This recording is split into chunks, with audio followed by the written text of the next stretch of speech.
صادق امین، صادق امین۔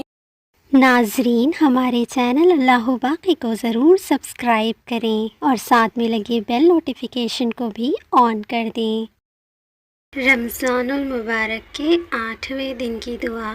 اللہم ارزقنی فیہ رحمت الایتام و اطعام الطعام و افشاء السلام و صبحۃ الکرام بطولک یا ملجأ الاملین۔ ترجمہ: اے معبود، آج کے دن مجھے یتیموں پر رحم کرنے، ان کو کھانا کھلانے اور کھلے دل سے سب کو سلام کہنے اور شربا کے پاس بیٹھنے کی توفیق دے اپنے فضل سے، اے آرزومندوں کی پناہ گاہ۔